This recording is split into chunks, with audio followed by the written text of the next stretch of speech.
Et yo les Nazuma, c'est Alexandre, j'espère que vous allez bien les gars. Comme tous les mercredis maintenant depuis plus de 3 semaines, on se retrouve pour parler de Inazuma Eleven Go sur la chaîne. Je rattrape la série à mon rythme, petit à petit, sans prendre la tête. On va donc cette fois, dans ce troisième épisode là, analyser ensemble les épisodes 5 à 10. Il y a donc 6 épisodes à résumer, à bien sûr analyser dans leur ensemble. J'essaie de structurer un maximum la review pour ne pas partir dans tous les sens, pour analyser simplement les points les plus importants et les éléments clés pour la suite du scénario. Du coup les amis, n'oubliez pas aussi que je compte vraiment sur votre soutien tous les mercredis ou dans la semaine quand vous pouvez rattraper les vidéos, pour laisser un maximum de pouces bleus, de commentaires pour l'avis par rapport à mes reviews analyses, par rapport aussi à la série si vous avancez en même temps que moi, si vous reprenez bien sûr en même temps que moi. Je compte en tout cas sur vous et sur votre présence pour booster un maximum les reviews et bien sûr la communauté Inazuma Eleven de la chaîne YouTube. Ça me motive à fond en tout cas de voir votre soutien toutes les semaines et ça me motive à continuer jusqu'à ce que bien sûr le jeu Inazuma Eleven Ares sorte enfin sur Switch et PS4 pour qu'on puisse s'amuser tous ensemble dessus. Et pour commencer la review les amis, sur un premier point important dans l'ordre chronologique des choses, on va bien sûr parler du match amical entre Raymond Go, qui est donc vu maintenant le premier match d'Arion avec ses nouvelles couleurs, bien sûr les couleurs qu'il aborde fièrement et surtout dont il a toujours rêvé de porter le maillot, et bien sûr le collège des surdoués qui devait remporter ce match 3-0 grâce à l'aide du 5ème secteur qui avait déjà décidé du score même pour un match amical. Du coup là on se pose déjà la question, pourquoi le 5ème secteur voulait absolument contrôler même les matchs amicaux? Je pense très clairement que s'ils le font en dehors des matchs officiels, c'est pour se rendre compte un petit peu de l'état de chacun des clubs, de voir aussi si chacun des clubs est docile au point de suivre les consignes même dans les matchs amicaux. Ça évite déjà toute possibilité de rébellion parce qu'en général les clubs qui se rebellent en matchs amicaux, ils font semblant de pas trop avoir compris les consignes. Du coup tu peux directement les sanctionner avant les matchs officiels et t'en débarrasser le plus vite possible. En général les clubs comme ça ne font pas trop de nerfs d'un match amicaux, même si bien sûr en match officiel tu auras plus de raisons de te rebeller si tu dois perdre 3-0 et que tu vises en tout cas la victoire finale. Mais quand même je pense que c'est vraiment un moyen pour le 5ème secteur de contrôler et s'assurer de la fidélité de chaque club et du moins de chaque président des clubs. Voilà donc Raymond Go qui devait perdre 3-0, mais c'est surtout un match clé qui montre à quel point le système est corrompu, surtout là où Arion Sherwin, le héros vraiment naïf qui pensait vraiment gagner, qui était là à fond avec JP, a encouragé tout le monde, a souhaité la victoire et tout ça, il se rend compte vraiment de la dure réalité de la vie actuelle, du football actuel où maintenant tu ne joues plus par passion, tu ne joues plus par envie de gagner, tu joues plus en tout cas pour connaître, on va dire, de grands moments, de grands sentiments, de grandes émotions. Tous les scores sont calculés à l'avance, du coup ceux qui doivent perdre ne défendent même plus, font à peine semblant. Ceux qui doivent gagner, du coup jouent limite en trottinant et se contentent juste de tirer, le gardien adverse va laisser passer les ballons. T'as même plus de passe qui se fait, t'as plus trop de dribble et tout ça. Ça joue limite plus de contact parce que ça se fait que se rentrer dedans ou se faire mal. C'est plus vraiment du vrai football. Du coup Arion forcément, il avait de grands rêves, il avait de grands espoirs, de grandes ambitions. Il est dégoûté maintenant qu'il a intégré le système qu'il voulait tant, qu'il aimait tant, il est déçu, c'est comme ça. C'est quand même malgré tout, après tous ses efforts, parce que lui-même voulait se battre contre le système, il voulait quand même profiter du football, se donner à fond, même si les 10 autres coéquipiers ne voulaient pas se donner à fond. Il a en tout cas fait tellement de courses, récupéré tellement de ballons, driblé tellement de mecs de l'équipe adverse, et du coup sa technique du dribble Zephyr en tout cas qui était sympathique, mais il s'est tellement gavé, il est tellement en tout cas donné de l'enthousiasme à son coach Percy Trévise et aux autres, qu'il a fini en tout cas par contaminer petit à petit ses coéquipiers comme JP qui bien sûr l'a suivi derrière. Il y a aussi Samgou qui se faisait beaucoup de questions, qui malheureusement pour lui laissait passer beaucoup de ballons parce qu'il devait les laisser passer. Et bien sûr pour un gardien c'est hyper blasant de devoir se laisser marquer des buts, et ça je comprends parfaitement sa frustration. C'est pas normal en tout cas de devoir faire ça. Ricardo qui se posait aussi beaucoup de questions, qui lui aime le football, c'est quand même sa passion à côté avec la musique. C'est quand même aussi un sport qui l'a fait kiffer, qui l'a fait vibrer. Il aimerait se donner sur le terrain, c'est quand même un virtuose, donc forcément un virtuose sans le ballon ça lui fait chier. Il a envie d'aller plus loin, de faire gagner son équipe et tout ça, de contrôler le jeu. Malheureusement pour lui, il s'est laissé aller du coup aux règles du 5ème secteur pour ne pas se rebeller. Arion, à force de lui faire des passes et d'insister, il a fini maintenant par activer dans le subconscient de Ricardo la volonté de gagner, l'instinct en tout cas de gagner, et son corps et ses pensées ont écouté le ballon, l'appel du ballon pour marquer directement inconsciemment. Du coup tous les parieurs qui avaient misé toute leur thune avec le 5ème secteur sur un 3-0 se sont fait niquer. Ils ont donc du coup sauvé l'honneur et bien sûr sauvé leur ego footballistique. Tous les autres coéquipiers sont pas d'accord avec Ricardo, ils ont en tout cas dit que ça va leur causer des problèmes, blablabla. En tout cas Ricardo lui-même ne comprend pas ce qu'il a fait, mais finalement il ne regrette pas. La conséquence que ça a eu, c'est que Percy Trévise du coup a été éjecté. C'était un gros gêneur par rapport à son palmarès d'avant, son expérience, aussi le fait que ce soit un grand entraîneur qui peut prôner que le beau jeu, qui n'est pas en tout cas les mondes corrompus comme ça. Ils en ont profité de ça pour le dégager. Heureusement en tout cas pour les autres, c'est maintenant Mark Evans qui a pris la place. Mais il est clair que Harry en tout cas adore le football, il impressionne tout le monde par son tempérament, sa capacité à pas abandonner, tout comme le faisait à l'époque Mark Evans. On voit vraiment aussi qu'au de base il n'avait pas compris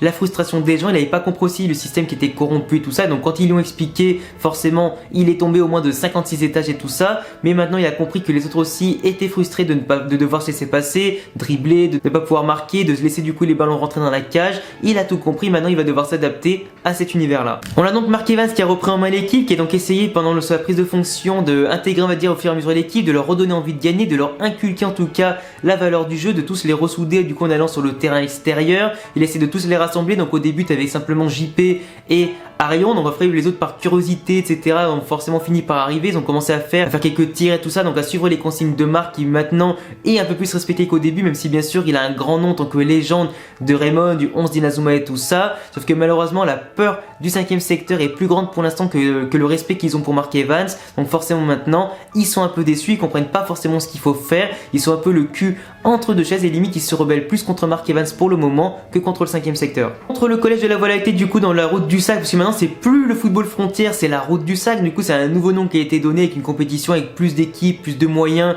plus de sponsors j'imagine et qui est encadré d'une autre façon. Du coup le collège Raymond qui est arrivé en finale l'an dernier, qui avait donc perdu dans un vrai match en tout cas qui n'était pas truqué, doivent jouer maintenant le premier tour des éliminatoires. Ils ont été limite déclarés perdants sur le score de 2-0, donc forcément voir les finalistes perdre au premier tour, c'est bien sûr un symbole du fait qu'ils se soient rebellés dans le match amical et que maintenant ils doivent perdre pour en tout cas être éliminés, éviter toute rébellion future dans une compétition officielle. Sauf que comme d'hab, t'as Mark Evans bien sûr qui tout comme Arion a envie de gagner, il ne veut pas suivre les règles du 5ème secteur, donc forcément sur le terrain ça se traduit par Arion et JP qui veulent se battre, Ricardo maintenant au début qui doutait beaucoup mais qui quand même se met à lutter, se met à défendre et tout ça, Sam Gook le pauvre qui continue forcément d'encaisser les ballons, qui ne veut pas décevoir tout le monde, de base il ne voulait pas que sa mère voit aussi l'état de la corruption, l'état du football actuel, c'est surtout ça en tout cas qu'il ne voulait pas lui montrer quand il lui dit de ne pas venir au stade pour venir le voir, pas qu'il avait pas envie que sa mère le voie lui, il ne voulait surtout pas que sa mère voie l'état du football actuel qui pourrait autant la décevoir elle que tout le monde. Du coup bref, après avoir invité Arion chez lui, il leur a expliqué un petit peu la situation, son état d'esprit et tout ça, on a clairement vu que sur le terrain ça l'embêtait beaucoup, il voulait pas encaisser plus de buts en tout cas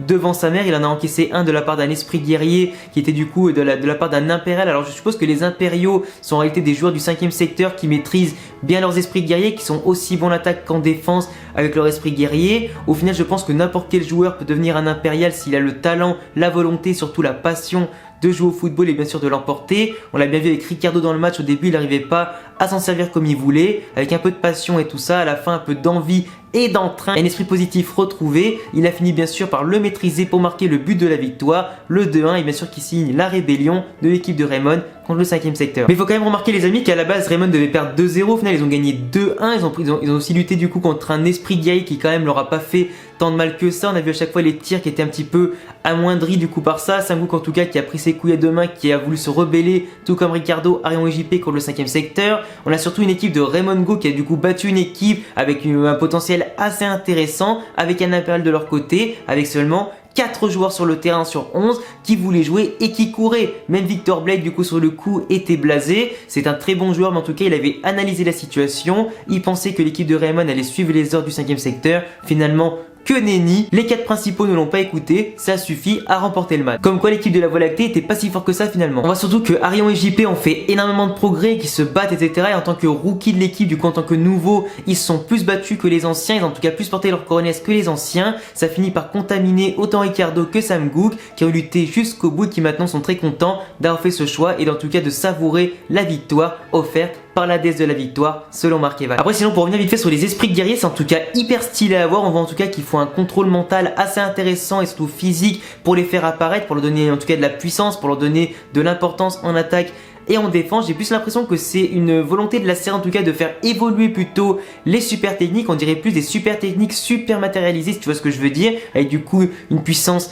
démesurée. J'aimerais en tout cas bien faire une vidéo analyse dessus quand j'aurai terminé la série, comme la vidéo notamment que j'avais fait sur l'origine des super techniques. À mon avis, ça vous plaira, dites-moi ça en commentaire si ça vous intéresse. Le 5e secteur maintenant les amis, ça me fait beaucoup penser en tout cas à Orion qui voulait contrôler les matchs, qui envoie du coup maintenant ses impériaux entre guillemets dans chaque équipe pour contrôler le football, les différentes équipes, s'assurer que tout le monde respecte les consignes, notamment les matchs amicaux, que les matchs aussi bien sûr officiels, que les équipes qui veulent voir passer passent, etc. Donc j'ai vraiment l'impression de revoir Orion, cette fois-ci avec les impériaux qui contrôlent les esprits guerriers plutôt que des mecs tatoués et tout ça. C'est quand même un petit peu comme ça, après avoir bien sûr au fur et à mesure quelles sanctions seront prises à l'encontre des équipes qui vont vraiment en tout cas menacer de se rebeller et tout ça, parce que là à part un coach viré comme Percy Trévis, je vois pas vraiment ce qu'ils vont faire de plus sur Mark Evans, à part pourquoi pas le virer aussi, parce qu'ils peuvent pas virer l'équipe Raymond comme ça. Je pense très clairement par contre qu'il y aura peut-être des blessés. Alors est-ce que Ricardo sera blessé? Est-ce que aussi d'autres joueurs comme Arion vont finir blessés, etc. Comme certains joueurs comme Nathan, etc. avaient eu lieu. Je sais pas vraiment comment ça va se passer, mais je pense très clairement que le 5e secteur va faire de la merde avec Raymond, les priver de jouer, leur enlever leurs meilleurs joueurs et tout ça. Je pense très clairement qu'il y aura des coups en fourbe un peu comme ça. Après les amis, je vous le dis, moi je suis un joueur de foot, donc forcément j'ai envie de gagner, j'ai envie de jouer, me faire plaisir et tout ça. J'ai en tout cas un esprit de compétiteur qui me pousse à tout donner pour la victoire. On me dit que ton équipe sera éliminée au premier tour, mais la vie de ma mère que je me rebelle direct, parce que qu'est-ce que tu veux qu'il t'arrive de plus? Si tu perds et que tu suis les règles, si tu perds normalement, bah écoute, t'es éliminé. Si tu suis les consignes, t'es éliminé. Si tu te rebelles pas, bah déjà si tu te rebelles, pardon, t'as une chance de ne pas être éliminé. Qu'est-ce qu'ils vont te faire derrière au pire? C'est pour ça que les joueurs, ça me rend dingue de voir à quel point c'est des grosses merdes, des grosses tarlouses, parce que du coup ils ne veulent pas jouer, ils veulent pas se faire plaisir. On te dit que t'es éliminé au premier tour, toi tu restes comme ça, tu fais rien. Non. Après petit point sur Arion, donc on voit vraiment qu'il a une détermination, c'est vraiment un mec qui est charismatique. Alors autant dans le chara design physique, je le trouve plus charismatique que Mark Evans, autant dans la mentalité je le trouve beaucoup moins entreprenant que Mark Evans. Il est en tout cas moins, j'allais dire comment dire, c'est un mec que t'écoutes moins on va dire, c'est un mec que t'as pas forcément envie d'écouter sur l'instant. Ça va être un mec qui est quand même super gentil, qui te contamine au fur et à mesure, mais il a pas l'impact entre guillemets direct d'un Mark Evans sur les autres joueurs. On a par contre un Arion qui devient de plus en plus fort, qui progresse en passe, qui progresse en tir, qui progresse aussi en dribble et tout ça, en endurance. C'est un très très bon joueur en tout cas, qui a un très bon potentiel. On voit aussi qu'il a failli une nouvelle fois éveiller son esprit guerrier, donc j'ai vraiment très en tout cas de voir ce que ça va donner quand il va l'éveiller à 100% à son âge et bien sûr avec son potentiel et le retard potentiel qu'il a aussi par rapport aux autres. Il est en tout cas en train de combler le retard qu'il a par l'entraînement et l'abnégation et ça fait plaisir. On a aussi un Victor qui de plus en plus se laisse tenter, finalement regarde les matchs, leur adresse de plus en plus la parole, fait de plus en plus de remarques et tout ça. Donc j'ai l'impression qu'au fur et à mesure qu'on va apprendre à le découvrir, il va au fur et à mesure intégrer l'équipe, devenir un petit peu comme pourquoi pas un jour se rebeller contre le 5e secteur, à moins bien sûr que le 5e secteur lui fasse du chantage, de la corruption ou un truc comme ça qui pourrait l'empêcher d'aller bien sûr chez les Raymond avant qu'il soit sauvé ou un truc dans le genre. Et pour terminer la review les amis, qui maintenant est un petit peu longue c'est vrai, mais quand même 6 épisodes à résumer, à analyser, c'est quand même un peu long, surtout quand on fait de la qualité. Mark Evans surtout les amis, qui fait un retour tonitruant, et là je me pose une énorme question, sachant qu'on sait que Inazuma Eleven Go se passe 10 ans après la saison 3 de Inazuma Eleven. Je me demande comment ça se fait que les joueurs comme Axel Blaze, comme Jucha, Mark Evans, Sean Frost, etc. ne sont pas devenus footballeurs professionnels. Est-ce que le football professionnel n'existe pas dans leur monde? Ça, je me pose la question, parce que quand même Arion dès le début il dit qu'il veut être joueur pro, Sam Gu qui veut être gardien professionnel, etc. T'as quand même des structures, des ambitions professionnelles dans ce milieu-là. Si t'avais des coupes du monde junior, t'en as forcément chez les adultes, donc je comprends pas pourquoi actuellement Mark Evans, avec le potentiel qu'il a, le talent qu'il a et surtout l'envie qu'il a de jouer au foot, pourquoi il se retrouve entraîneur à 23-24 ans au lieu d'être footballeur professionnel et bien sûr diffuser le football et surtout sa passion à travers le monde et montrer son talent au monde entier. Même si on sait bien sûr que c'est pour les besoins du scénario de réutiliser les anciens pour sauver à mon avis le système du football avec les nouveaux, blablabla, mais ça va quand même pu être intéressant un jour de voir un spin-off de Mark Evans chez les pros, chez les équipes en tout cas peut-être qu'on connaît à l'international, pour recréer un petit peu une sorte de Katen Tsubasa en Coupe du Monde, voir Ligue des Champions et tout ça. Mais on voit vraiment qu'il a l'œil aussi, qui fait parler son expérience un petit peu comme Percy Trévis avait fait avec lui. Il sait en tout cas faire progresser, il connaît le bon discours à adopter pour les joueurs, il sait en tout cas comment les questionner, comment leur faire apporter de bonnes réponses, comment aussi les faire progresser comme il l'a fait avec JP et Arion en très peu de temps. J'ai très hâte en tout cas de voir sa confrontation avec Axel qui maintenant est au 5e secteur, ça pourrait être hyper intéressant. Le plan bien sûr aussi de la rébellion et notamment Willy et Percy Trévis se met en place. J'ai hâte de voir ce que ça va donner dans les prochains épisodes. Donc voilà les gars, c'est tout pour cette longue review en tout cas des épisodes 5 à 10 de Inazuma Eleven Go. J'espère en tout cas que ça vous a plu, que ces épisodes là aussi vous plaisent. Vous pouvez me dire en commentaire bien sûr ce que vous avez pensé de tout ce que j'ai dit, de mon analyse et tout ça, ça me fera super plaisir. Comme d'habitude, si vous aimez Inazuma Eleven, abonnez-vous, cochez la cloche et bien sûr laissez de gros pouces bleus et des commentaires pour m'aider un maximum à propulser pourquoi pas un jour Inazuma Eleven Go en tendance. Ce serait quand même hyper stylé de voir ça en 2020. Je vous laisse également les amis me rejoindre sur Twitter, sur Instagram, il y a tous les liens en description et à bientôt les gars pour une prochaine vidéo. Ciao.